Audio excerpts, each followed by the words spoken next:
آمینہ رضی اللہ تعالی عنہا کے حوالے کر دیا۔ اور 2 سال کے بعد جب رسول اللہ صلی اللہ علیہ وسلم کی عمر مبارک 6 برس کو پہنچی تو حضرت آمینہ رضی اللہ تعالی عنہا نے ارادہ کیا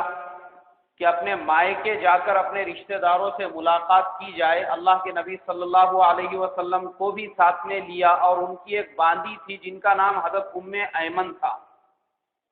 ان کو بھی ساتھ میں لیا اور مکے سے مدینے کی طرف روانہ ہو گئی۔ مدینہ پہنچنے کے بعد رشتہ داروں سے ملاقات کی، چند دن وہاں پر قیام کیا، اور جب مکہ مکرمہ کی طرف واپسی ہو رہی تھی تو راستے میں اچانک ان کی طبیعت خراب ہو گئی، طبیعت بگڑ گئی۔ ساتھ میں کوئی بھی نہیں، 6 برس کا بیٹا اور ایک باندی۔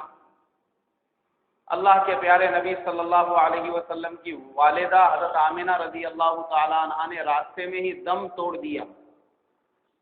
اور مقام ابوا پر ان کی قبر بنائی گئی۔ وہ آج بھی ہے مکہ مکرمہ اور مدینہ منورہ کے درمیان میں، مکے سے تھوڑے فاصلے پر، اور اسی جگہ پر حضرت آمینہ رضی اللہ تعالی عنہا کی قبر ہے، ان کو دفن کر دیا گیا۔ اندازہ لگاؤ اللہ کے پیارے نبی صلی اللہ علیہ وسلم کی کیا کیفیت ہوں گی اس وقت میں کہ والد تو تھے نہیں، ایک والدہ کا سہارا تھا، وہ بھی اب دنیا سے جا رہی ہے، بے کسی کے عالم میں، نہ کوئی رشتہ دار ہے، نہ کوئی قریبی ہے، کوئی نہیں ہے، جنگل ہے، بیابان ہے، چاروں طرف صحرا ہے، ریگستان ہے اور پتھروں کے پہاڑ ہیں، اور اسی جگہ پر آپ کا انتقال ہو گیا، وہیں پر آپ کو دفن کیا گیا۔ حضرت ام ایمن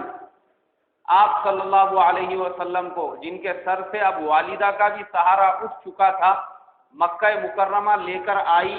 اور آپ صلی اللہ علیہ وسلم کو دادا حضرت عبد المطلب کے حوالے کر دیا۔